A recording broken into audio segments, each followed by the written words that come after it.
Bonjour, bienvenue sur Swiss Football Review et bienvenue dans ce nouveau récap de la semaine. On a vraiment un récap assez chargé, hein. Il s'est passé beaucoup de choses la semaine passée et en ce début de semaine. Il y a eu notamment hier la Ligue des Champions, on a eu la Coupe de Suisse, la Première Division, donc la Super League. On a eu la Challenge League, on va parler aussi des Suisses à l'étranger. Voilà un peu le menu de ce nouveau récap de la semaine générique.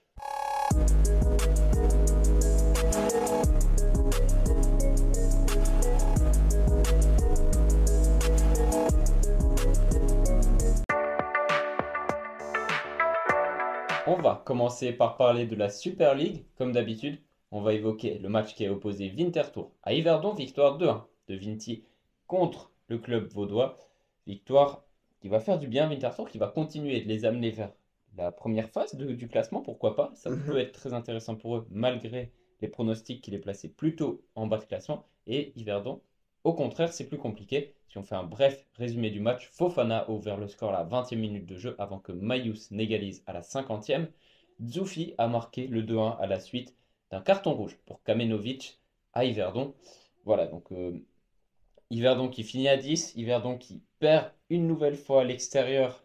Ça devient presque une habitude, un peu trop pour viser vraiment le haut de classement. C'est ça. Et Yverdon qui continue de se distinguer par son inconstance. Ouais, oui, c'est ça. Ils sont beaucoup trop inconstants à l'extérieur. Ça va pas. C'est un peu bizarre, c'est un paradoxe parce que ça va plutôt bien au stade municipal, mais ça va pas du tout à l'extérieur. Donc ça montre qu'il y a une inconstance à Yverdon. Et donc il s'engage vraiment dans cette phase de relégation qui se jouera prochainement du coup en fin de saison. Franchement, s'ils n'arrivent pas à être plus constants que ça, ils y seront et c'est dommage parce que franchement, c'est pas une mauvaise équipe. Yverdon, ils méritaient peut-être un peu mieux.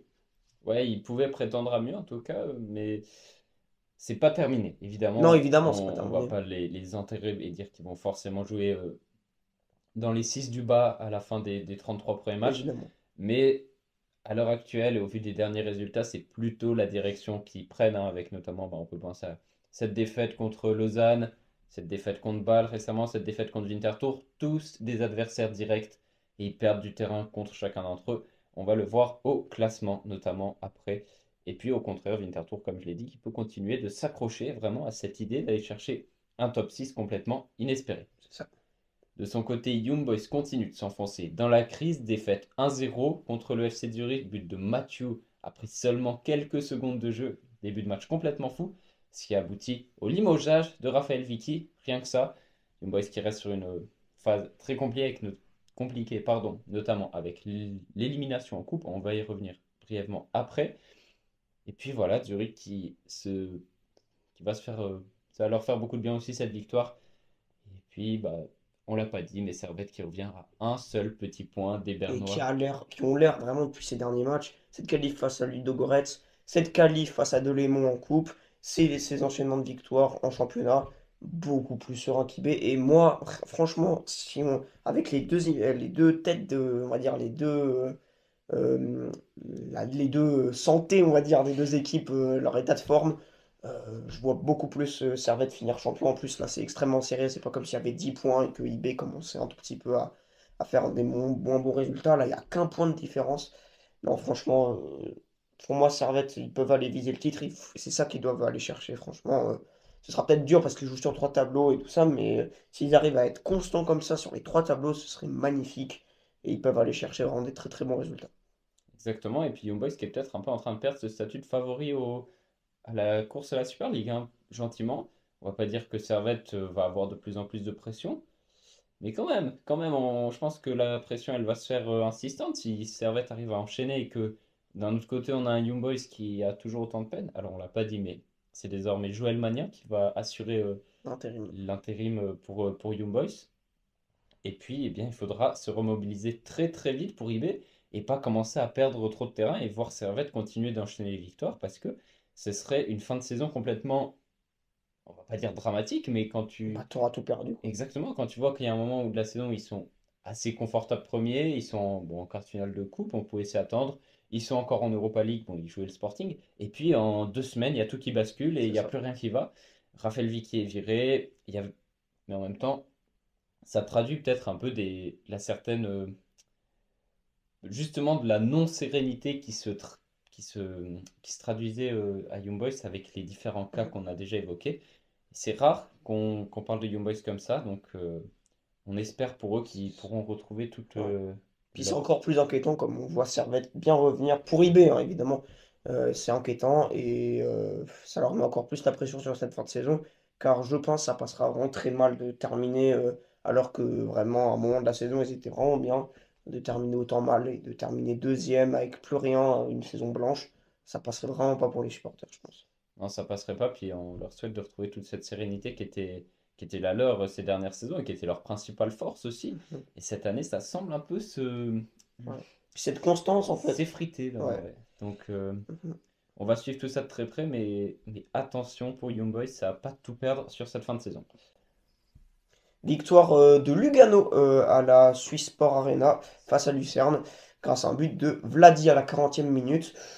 Si on peut résumer un peu la situation des deux équipes, Lucerne stagne vers cette 6e place, 5e place, et Lugano cette 3 4e place au final. Exactement, donc toutes les deux équipes qui étaient évidemment en course pour prendre des points très importants, qui sont proches au classement, pour justement cette phase du titre, donc les 6 premiers.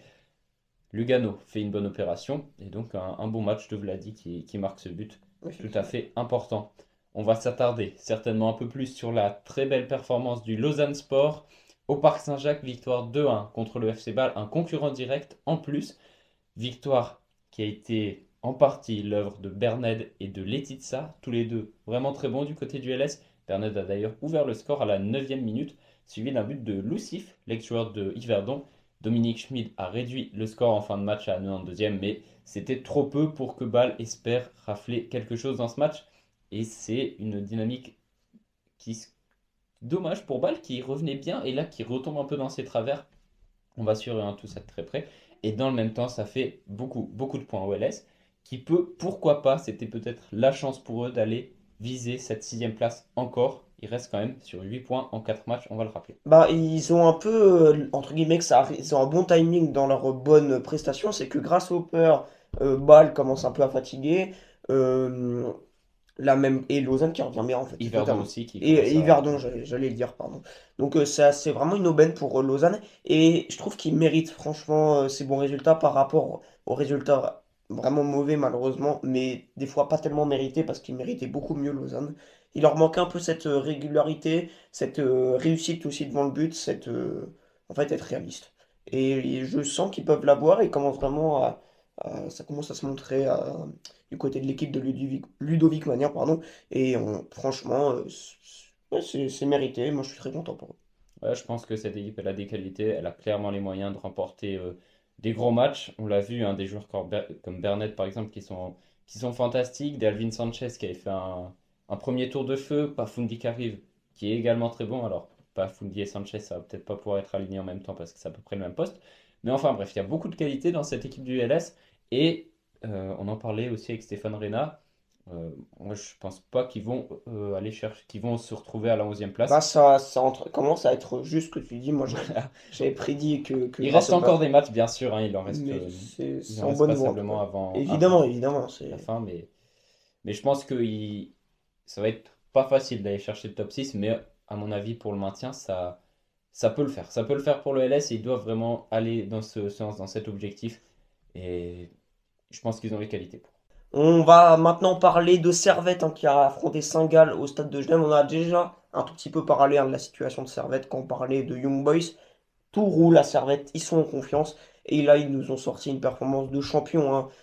Ils n'ont pas été flamboyants, ils ont été réalistes, ils ont gagné. Tout va bien pour eux. Je pense par exemple à la performance de Jérémy Guimeno qui est rentré, qui a peut-être pas fait le match du siècle, mais qui arrive à marquer son but. Et c'est quand même, ça montre que toute l'équipe est en confiance, qui roule vraiment, ils tirent tous sur la même corde et ils vont tous vers la même direction. C'est la direction du succès, franchement. Exactement, cette victoire de 2-0 contre le FC Saint-Gall, elle est importante quand même parce que Saint-Gall était troisième et peut-être toujours troisième, j'ai un doute. On va le voir de toute façon juste après avec le classement. Mais en tout cas, c'est une belle performance du Servette FC qui s'impose vraiment tout en maîtrise, qui va chercher ces 3 points qui étaient importants. Et ça confirme vraiment l'impression qu'on a qu'ils peuvent aller chercher le titre. Il faudra voir évidemment avec l'état de fatigue. Mais globalement, je pense que dans l'état actuel de confiance, de sérénité et l'aura qui se dégage de Servette et Young Boys, qui sont donc les deux principaux concurrents au titre, il n'y a pas photo. C'est un peu deux salles, deux ambiances, hein, parce que Ouais. Servette est encore sur tous les tableaux et encore en pleine forme. Enfin, en pleine forme, ça reste à prouver parce qu'avec l'enchaînement des matchs, Mhm. comme je viens de le dire, ça va être à suivre, mais qui est absolument en pleine bourre, en pleine confiance. Et ce qui est impressionnant avec cette équipe de Servette, c'est que chaque année, on se dit, ça va être très dur d'aller faire mieux l'année prochaine. Et chaque année, ils arrivent à s'améliorer. Ouais. L'année passée, on s'est dit, ils ont fait deuxième, c'est une performance fantastique. Ils sont allés se qualifier en Europa League, après des qualifications en Champions League absolument magnifiques. Et on se dit, ça va être dur d'aller faire encore mieux. Et ils continuent et c'est une montée en puissance perpétuelle de Servette depuis 5 6 ans maintenant. Puis ce qui m'impressionne C'est le plus aussi, c'est la performance, on va dire, de René Weiler, comme il a réussi à s'imposer, à faire vraiment, à faire un peu taire les critiques qu'il y avait un peu au début, et à s'imposer aussi dans le mercato, à mettre sa patte japonaise, hein, parce qu'on sait qu'il a été entraîneur au Japon, en amenant Tsunemoto, en amenant Nishimura. C'est franchement magnifique, et c'est des très beaux joueurs à avoir joué. Tsunemoto, c'est indéniable, c'est le meilleur latéral qu'on ait dans ce pays pour le moment, cette saison. Et Nishimura, il fait de très très bons débuts. Franchement, tout roule pour Servette. On va passer au dernier match ce week-end de Super League. C'était le Slow qui accueillait Grasshopper à la Pontaise. Score final 1-1 avec un but d'Ajdini et de Bubunski. Babunski. Babunski, pardon. Ouais, donc match nul pour le Slow, qui reste donc de toute façon tout en bas. En plus, avec la victoire du LS, ça va pas aider. On va peut-être un peu plus s'attarder sur Grasshopper, parce que eux, ils ont encore beaucoup à jouer. Et on le voit avec Lausanne qui pousse pour revenir sur eux. Ouais. Heureusement, Yverdon et Bâle ont perdu, on va le voir au classement, mais c'est le genre de match qu'il faut gagner quand on est dans la position de Grasshopper. On joue tout simplement pas le Slow chaque week-end. On sait que le Slow est en grande difficulté, c'est plus en secret. Voilà, normalement, c'est des matchs qui normalement doivent être faciles. Mais bon, on sait que Grasshopper, je crois que c'est la pire attaque de Super League. Le Slow, je crois que c'est la pire défense. Du coup, voilà, Ça se compense. ça se compense, on va dire, et ça fait une égalité. Ouais, donc bon, on va passer justement au classement tant qu'on y est. Young Boys, Servette, un point d'écart, ça reste très serré, 51 points à 50. Je vous ai dit que j'étais pas sûr si Saint-Gall était encore troisième, ils ne le sont plus avec la victoire de Zurich, Ils c'est sont logique. cinquième maintenant. Exactement, c'est très serré avec Zurich, Lugano, Saint-Gall, même Lucerne, pas loin, Winterthur aussi. Donc, ouais.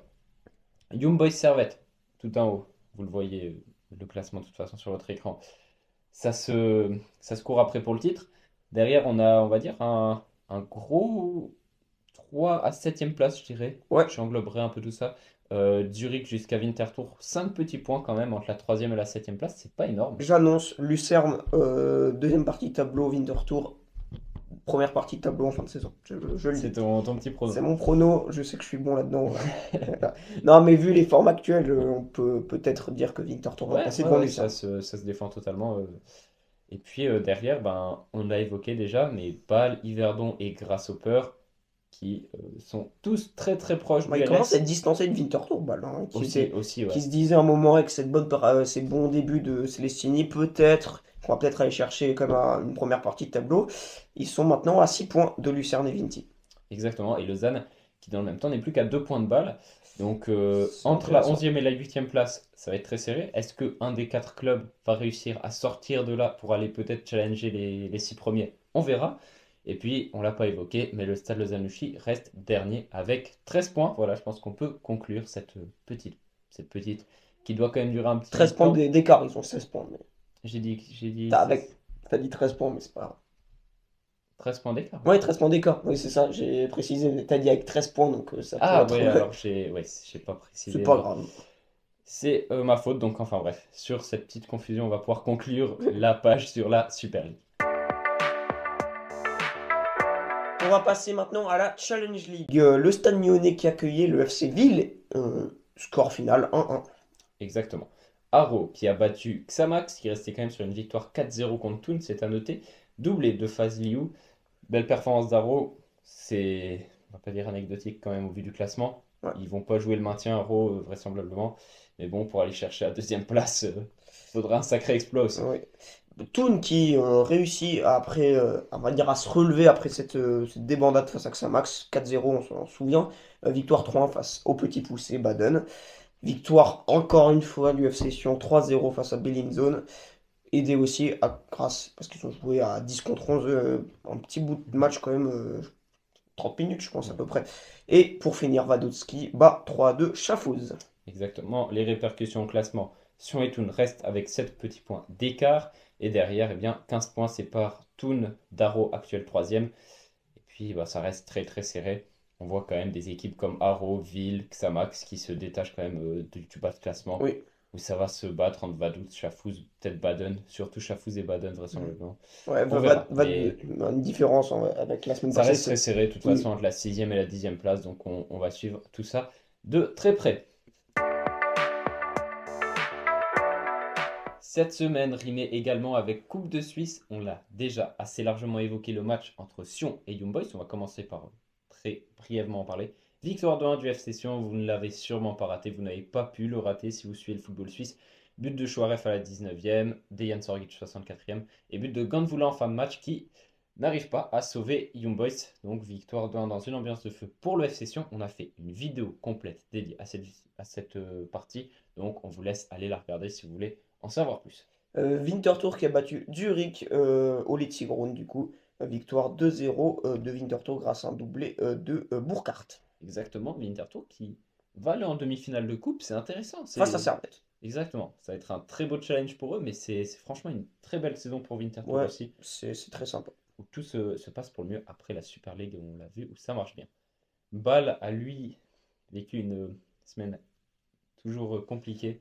Ouais. Défaite 2-2, enfin défaite. 4-3 au penalty. Voilà, exactement. Je l'ai précisé parce que dire défaite 2-2, c'est vraiment. Ça fait bizarre, Ça fait effectivement. bizarre, mais match nul 2-2 dans le temps réglementaire avant une défaite au penalty. Comme tu l'as dit, Zanchelar avait ouvert le score, puis marqué le deuxième à la 6e et à la 15e. Donc, départ tambour battant pour Lugano. Et puis Tierno Barry en 2 minutes à la 31 81e. et 8, 31e et 83e minute, c'est ça, qui a réduit le score, qui a même égalisé. Et après, il y a eu une prolongation où il ne s'est pas passé, enfin, il n'y a pas eu de but plutôt. Et malheureusement, défaite au penalty pour Bâle, notamment une glissade de Fabien Frey, on s'en souviendra. Exactement. Et puis pour finir, Servette qui a assuré son rang, qui s'est qualifié sans trop de problèmes contre Delémont, victoire 2-0 grâce à notamment un but de la nouvelle recrue Nishimura. On va parler maintenant des Suisses à l'étranger. J'ai l'impression que je le dis chaque semaine, mais ça va de mieux en mieux, ça va toujours bien pour le Bayer Leverkusen de Granit Xhaka, victoire 2-0 face à Cologne. Exactement, ils enchaînent, ça s'arrête plus pour Ouais, eux. Okafor a lui marqué un but, ça fait plaisir, c'est son 5e de la saison j'allais dire en Super League, mais ouais. il joue plus en Super League Okafor, c'était bien en Serie A contre la Lazio, il est entré en jeu, il a marqué à la 88e, but de la victoire 1-0 pour l'AC Milan, victoire qui va faire du bien au classement quand même au Rossoneri qui reste donc sur le podium. Widmer et Elvedi étaient titulaires pour une égalité entre Mönchengladbach et Mayence. Cher, qui était aussi titulaire pour une victoire 3-0 de Newcastle pardon, face aux Wolves de Wolverhampton. Exactement. Endoy, Freuler était titulaire et Bicher sur le banc. Victoire 2-1 de Bologne contre l'Atalanta Bergame. L'équipe de Thiago Motta continue de faire de belles performances. Et c'est tout bénef, on va dire, pour nos 3 Suisses qui jouent là-bas. C'est ça. Le duel des Suisses en Ligue 1 entre Lotomba et Siro, victoire 2-1 du TFC du coup face à l'OGC Nice. Exactement. En Bundesliga, on y revient. Mbabou et Vargas Eh oui, ont c'est pu vrai. fêter une large victoire 6-0 contre Darmstadt. Et Vargas, qui après, il me semble, quelque chose comme 6 mois sans avoir marqué, a mis fin à cette disette. Un but et une passe décisive pour lui, ça va lui faire du bien. Et c'est sûr que c'est assez compliqué en club. Il doit passer ce palier. Ça va le remettre en confiance, j'espère, parce que quand on voit ce qu'il propose certaines fois en équipe de Suisse, on se dit que ce joueur a quand même un sacré potentiel. C'est ça. Et c'est dommage de ne pas réussir à le mettre en valeur plus souvent en Bundesliga. Comme le Bayer Leverkusen, l'Inter de Jan Sommer ça va pour le mieux en fait. Victoire encore 2-1 face au Genoa. Moi, j'annonce encore un pronostic. Entendez bien ça. Il gagne avec des champions cette année. Voilà, je le dis. Ah ouais, tu poses un, Je un pose sur la Inter table. Ouais, oui. champion d'LC. Ok, ça se défend, franchement, ça se défend. L'Inter, Ouais. c'est très très fort cette saison. On va presque en venir à dire à Sommer, bon, aurais quand même pu nous faire un petit clean sheet là contre Oui, le c'est ça, Ghana. j'allais dire. Parce que Sommer, il a quand même plus de clean sheet que de buts encaissés. Alors ça, c'est une statistique que je trouve complètement folle, à titre Ouais. personnel. Mais enfin bref, Sommer en pleine bourre, l'Inter qui va pour le mieux. Eh bien, on va pas s'en plaindre Ah non. d'un point de vue On espère que ça central, va se Yann passer Sommer. comme ça aussi à l'Euro et pour les prochaines échéances pour la Suisse. Rodriguez a fait, avec Torino, pardon, a fait 0-0 face à la Fiorentina. Vas-y. Voilà, j'y vais. Alors, victoire 2-1 de Lorient contre Rennes. Et Yvon Mvogo était titulaire dans les cages. Donc un gardien qui, pourquoi pas, pourrait être à l'Euro. Voilà. But de Shaqiri face à Cincinnati avec le Chicago Fire, mais défaite malheureusement 2-1. Ouais, but sur penalty pour la reprise de la MLS. Dommage. Ça se passe pas tellement bien, je crois, pour le Chicago Fire. Puertas a gagné avec l'Union Saint-Gilloise pardon, face à Louvain. Exactement, Puertas en pleine, pleine bourse cette saison aussi. On va voir s'il pourra avoir les, les papiers pour jouer en équipe de Suisse. Ouais, on espère en tout cas. On espère, et puis sinon il faudra attendre quelque chose comme 2027, sauf erreur, donc, Ouais. ou 2025, 2025, 2027 ça me paraît Mais un en peu tout cas, loin. ça pourrait être un bon, on va dire pas potentiel parce qu'on le connaît maintenant, mais un très bon atout pour l'équipe de Suisse, Ouais, de c'est sûr Moratique. que on cracherait pas dessus honnêtement d'un Ah non, Puertas dans la forme où il est actuellement, c'est assez incroyable. ce serait top pour l'équipe de Suisse. Et c'est terminé pour aujourd'hui. Merci à tous de nous avoir suivis en fin de ce récap de la semaine. C'était très cool. Vraiment un récap assez chargé, hein. C'était vraiment sympa. N'oubliez pas de liker, de vous abonner. Ça fait toujours plaisir. On a plein de vidéos qui viennent de sortir, hein. Le récap de Sion IB, là, des reels sur Instagram. Ça fait quand même plaisir. On est assez actifs en ce moment. Exactement, pas mal de contenu qui sort. Vous pouvez par exemple aller voter pour votre joueur de Super League de la semaine sur Swiss Football Review. C'est des exemples comme ça, on essaye d'être plus régulier aussi sur Instagram et, euh, et vraiment de produire ce contenu de manière plus Régulière. régulière On justement. sort au moins une vidéo par semaine. Avec le récap, c'est notre promesse. On l'a tenu, je crois qu'il y a une semaine qu'on on ne l'a pas fait. Mais on avait nos raisons. On avait Voilà, ce Swiss Football Talk avec Stéphane Arena.